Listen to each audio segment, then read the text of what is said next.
chers collègues enseignants et enseignantes, chères autorités administratives, coutumières et religieuses ici présents, chers frères et sœurs étudiants,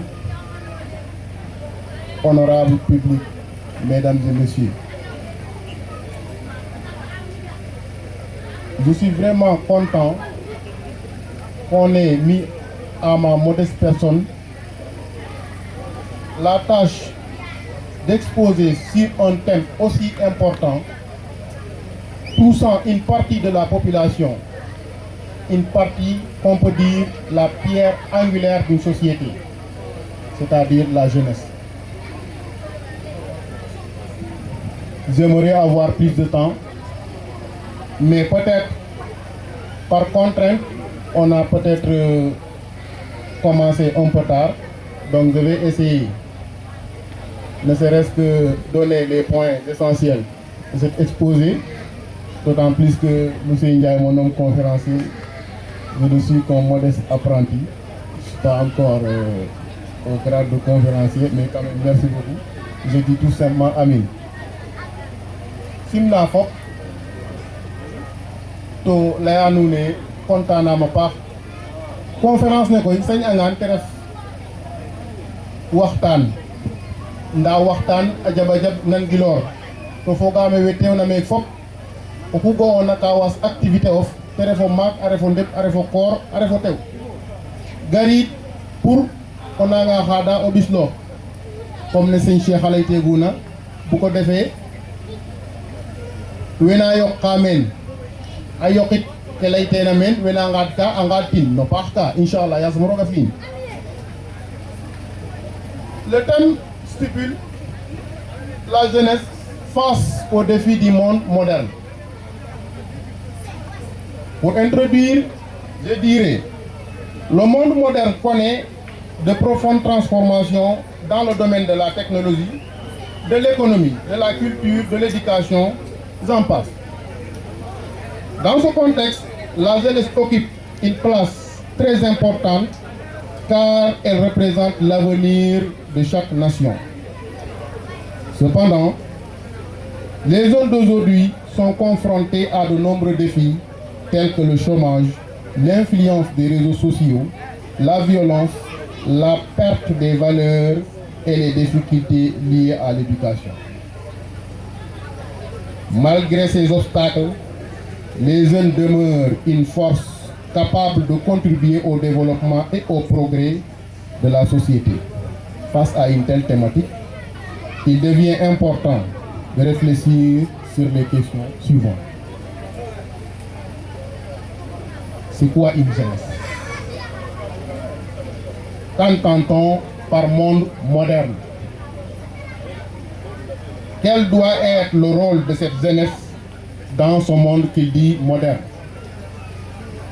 Quels sont les défis auxquels la jeunesse, les jeunes font face?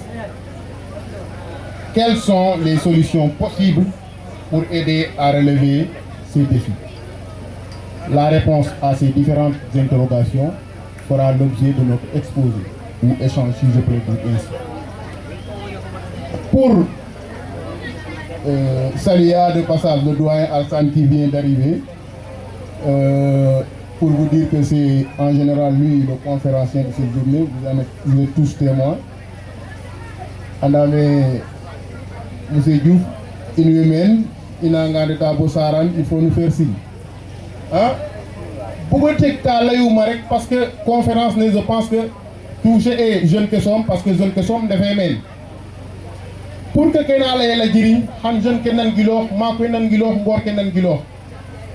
Léanga à français som continuer, zanena olin, kamu famakin, angadanga, ngor ke may lay soman de fit kambina. Donc, des fois, il n'a pas de anna.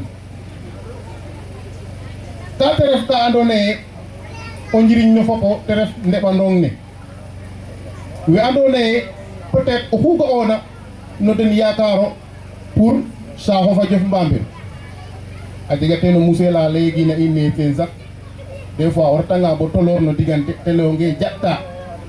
Jatta, indamit un terme vulgaire mais kam nan giloox kirsaling ndeer Cheikh Ahmadou Bamba fo ɓeemo leng ref na premier xalif après sa disparition te jaɓ ina begaax sa leyim koye reti atanam satalana te jaɗit una nda yete at kata satalana de ka te jeg ka te remplacer it una bo a inoranga maaga begaax ne naf ke wala yo'noox kate te soogo atiid yete fadiidna te laamtine te ataxamoona ndax soɓino o mbiñ te axa kay xa soɓo te fi te kam soɓu te jaƴ tig yow at katan nam fiyano te leye kam waaɗ ka andoona yee jaɓtaan mo ten bo te waago geenoox um soogo at ke dam'una jeunesse ne aussi fat i ndame maak we a njaɗanayo in projet ka andoona yee bala te njaɓtan xana ɗeet ndax ino i mbaagano njaɓ bo wala ino en tant que jeune bala i njaɓta maak we wala i leya den e ñootnoox yo i mbaaga sax a jega jeg na i mbarna nuun bo pare donc jaɓta laaga ten refu yee ke re'ina meen refate meen petit wo tolorona neek dama ye waaga damtik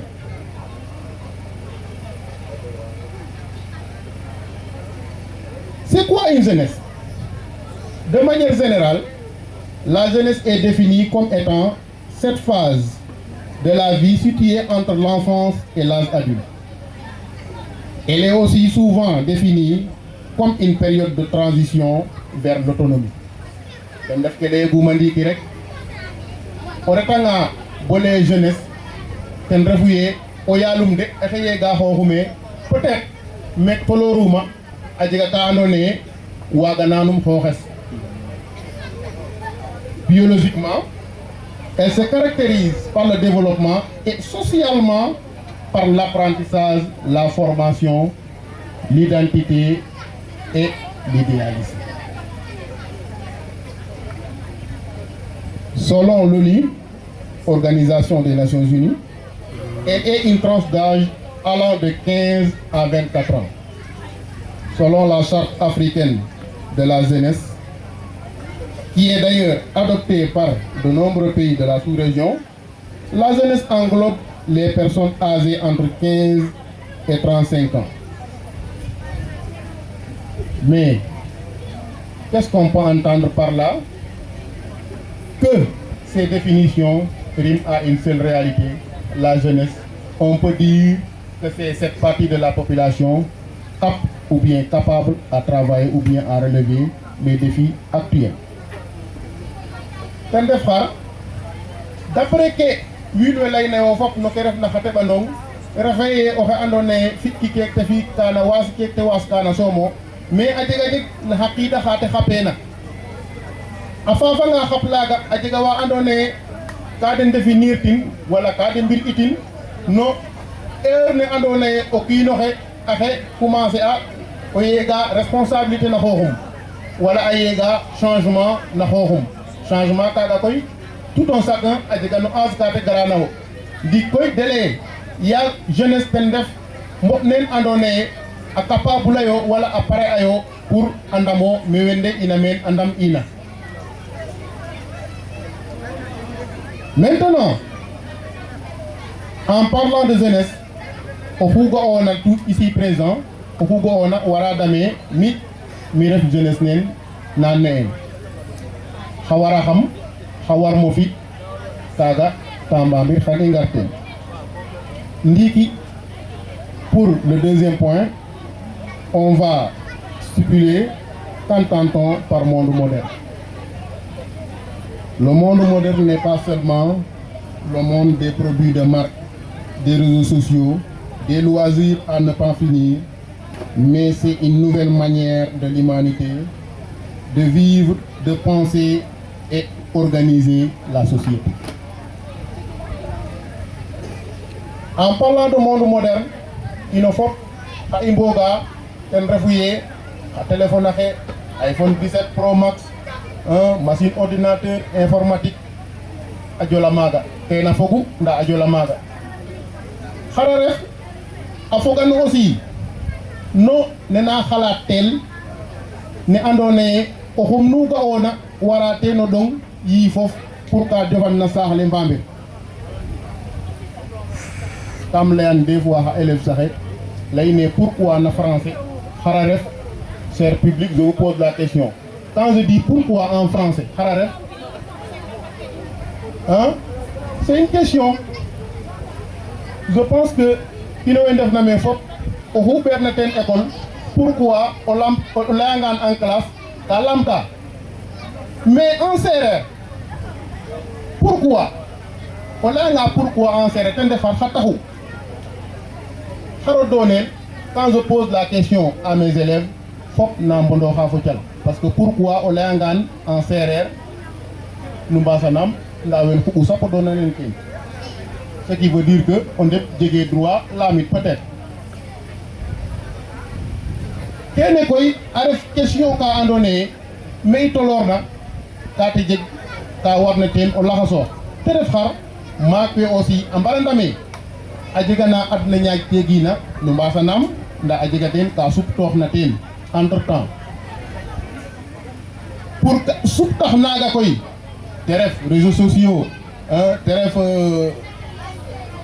matériel ke sutooxna te ref ne adna ñaaj ta a refanga tooye nu imprégner teen les jeunes bola de mbada ma de mbaruna o mbi'id dans ce cas xana soɓ mayu a dada den teen yaam xar o layanga o téléphone faaxe WhatsApp fe ten yaqu ngoor ke TikTok fe ten yaqu ngoor ke et pourtant a jega ka de mbaag na njangit teen pourquoi pas o jangin o goor ole ke andoona yee o feetanga xana waag no utiliser to lor kiran kaaga tamit oxu ga'oona a wara teen o fi' interrogation fooxum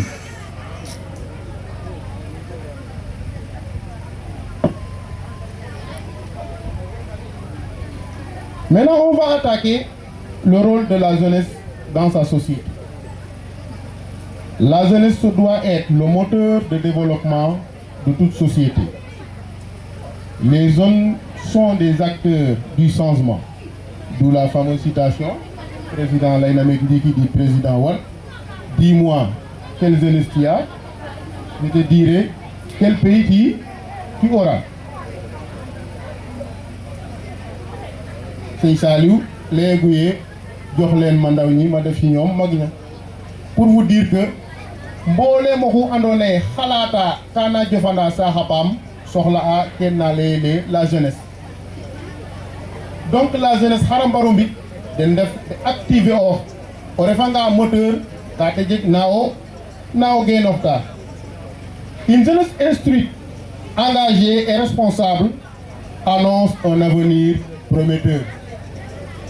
Et une jeunesse instruite, engagée, annonce un avenir prometteur. On fallait aïe, gaynde bu yabee bukki bu yabee waxambaane gaynde ca doxin ma la i ndetanga bo maak we a ɗeeta in a layata ye ngoor ke peut-être i njegee na den yaakaar c'est peut-être a jega ka andoona yee ka i manquer in ten refu yee me i mboogna yee meen i ndamu ke i mbarna mbi' teen fop i mbi'afuliran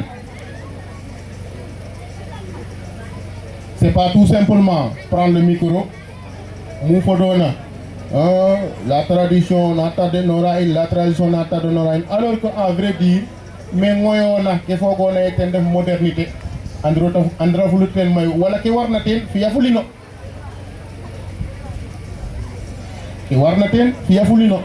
ce que je dis souvent aux jeunes qui m'entourent bala o xasa ke re'ina meen ata fuli ka sa'itna boye koŋ bo andoona yee damna teen ande mit damaam no tig laykiime sa o xas ndaa o nanga o effacer ka o ndik o effacer kaaga to jeg ka doonoona maaga.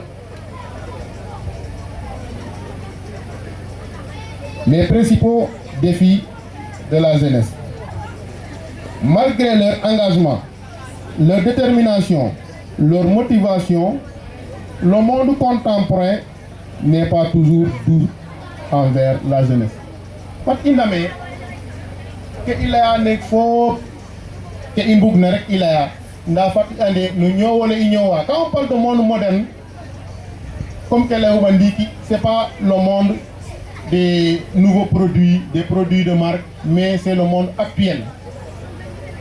Onyo wole ignowa, wasanke in tous. Erreur nous fiona d'ici des années rattraperons.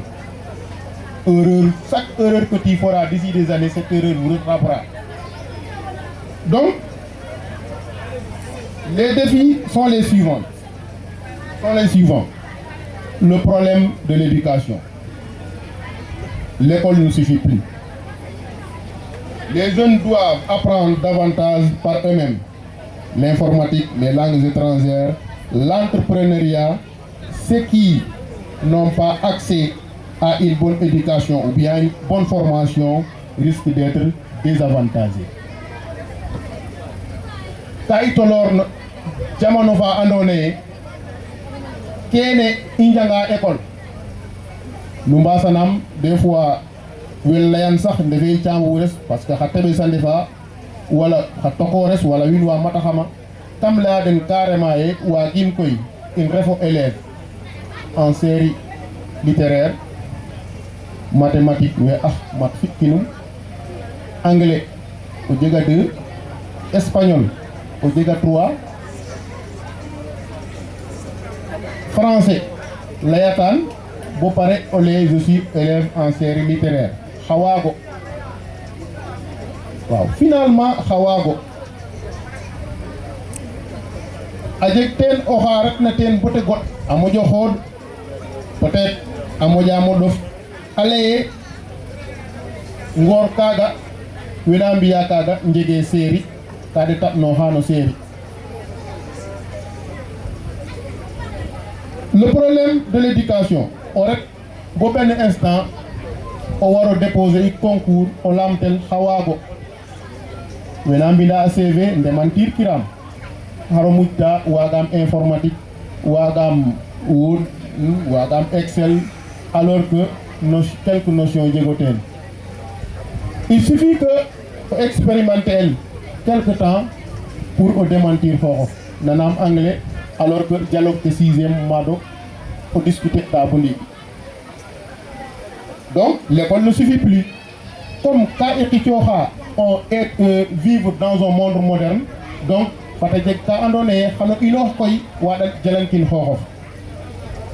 l'informatique, les langues étrangères, nous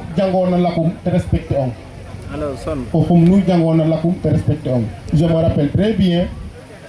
Lorsqu'on était en master 2 en management des activités touristiques et culture à l'UASD de Ziguinchor, il y a un voyage.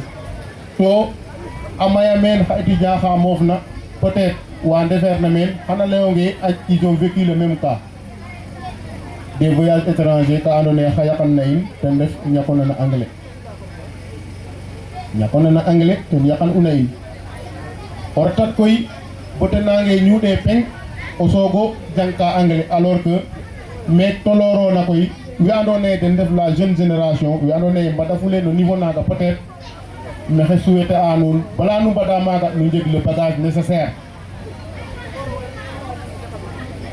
mit tam lay échec mit échec nga to fop ke na layo wi jëg na yif o échec nga peut-être awaga fulo ñako dom mais xemato nga afadi da nga échec même niveau ne échec tona maga koy sogo échec maga échec sogo fatti. Les défis du numérique. Internet et réseaux sociaux font partie de la vie quotidienne, mais peuvent aussi causer des problèmes comme la dépendance aux écrans, la cyberharcèlement, les fausses informations, perte de concentration, entre autres. Keref namen, teref internet, réseaux sociaux, nous namen andaye adjega o njiriñ. Mais est-ce que nous njiriño ngati jegna no maga utiliser an? Ka refa na place we mbar ina mbaxtanate we mbar ina o njoktor kate no xara ndef ka o xum nu ga'ona a moof no téléphone um. Est-ce que xam solidarité jegat? C'est une question.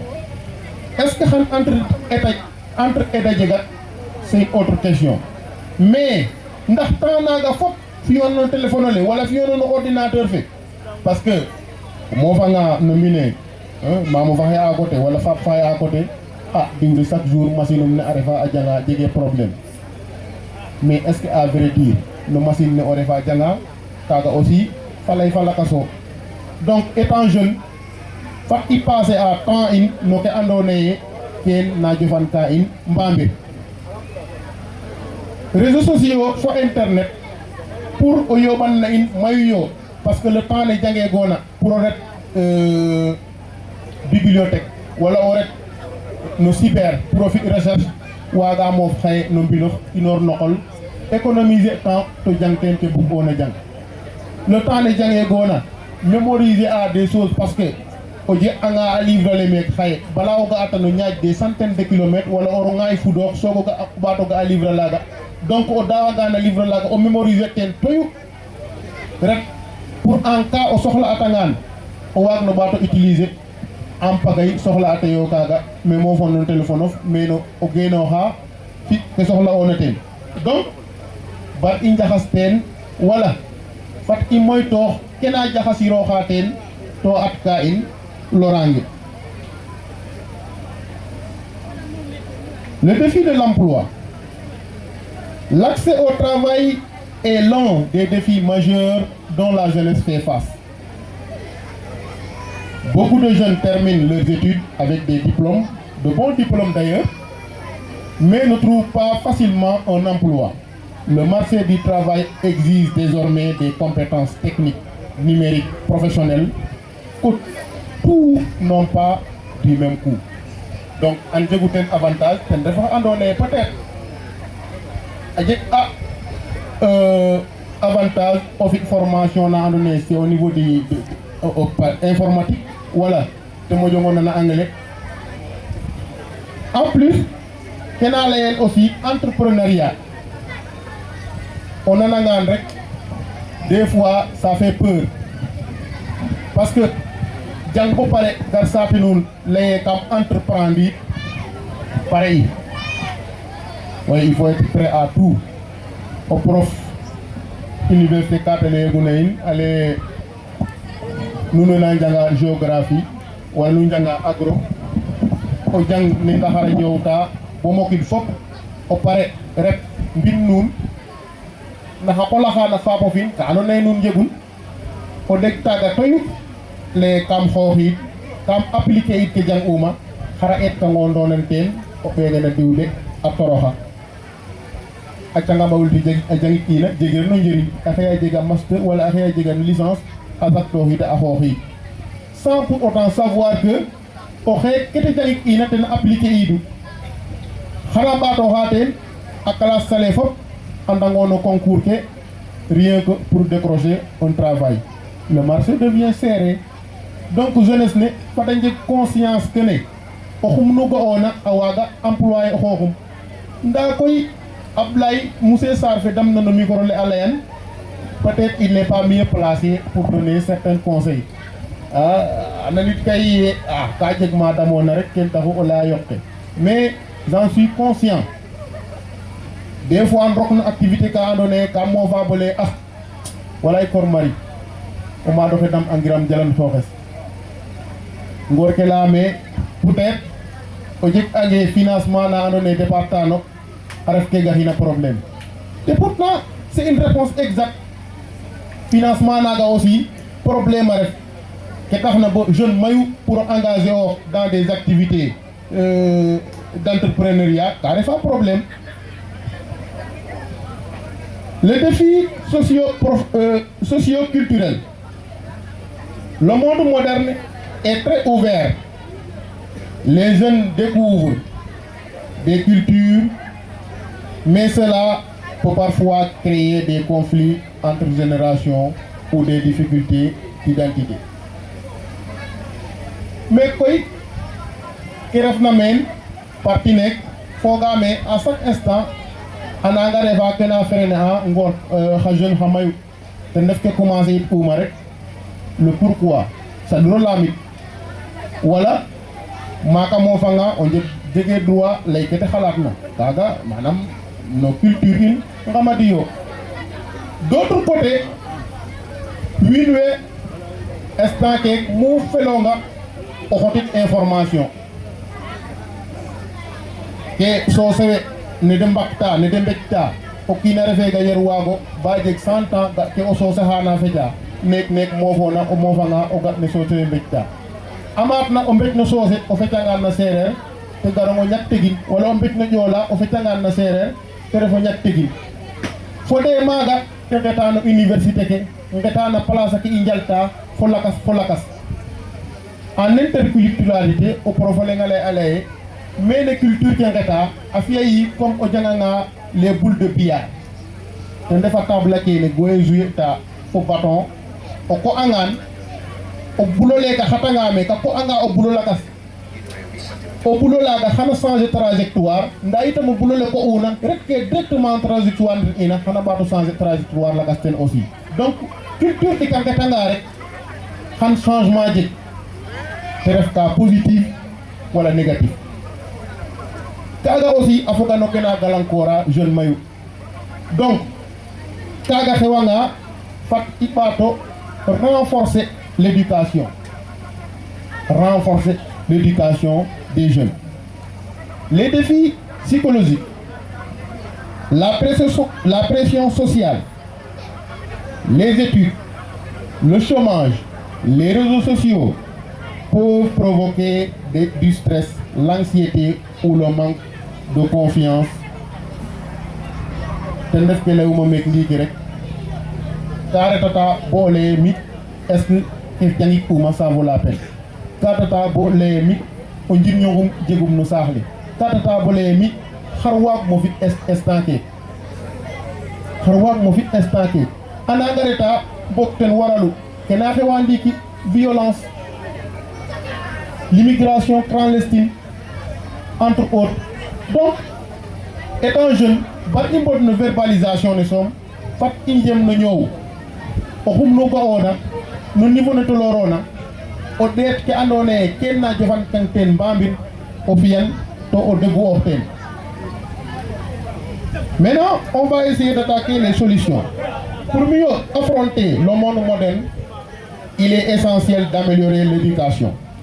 Les jeunes doivent avoir accès à une formation de qualité, mais aussi apprendre des compétences utiles. Surtout ça, apprendre des compétences utiles. A jega jego xale gine ku jangul mbam nga genre ne anantine manam falay fu go ona tinanit kan genre ne anantino ye manam mo fer na école rek o fam refo non maçon nga jangeli ako ka jangeli menuiserie a jangeli folakas ta andone ce sont des compétences utiles. Jeune ke fata njanga ka andone a waga ande kek pare anga ten xan wago fit kek. Notre deuxième année d'université o profolenga moso rogi kam classe ne a leyonge wo mek tolorona o gid anda gid rek raxel université xa wago jar o nang tek. Et pourtant la question ka poser an xoxof mais sad kino sut. Tu te poses la question mais sad kino sut question ne layino lakas. Maintenant dès lors que c'est-à-dire o laya xoxof manam la pure réalité, c'est-à-dire no laya xoxof anna lay kangoten, ça devient une autre question.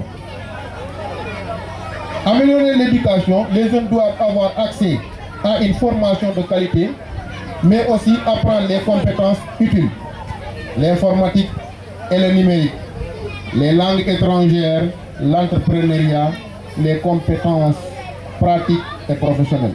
Cela permet de mieux s'adapter au marché du travail.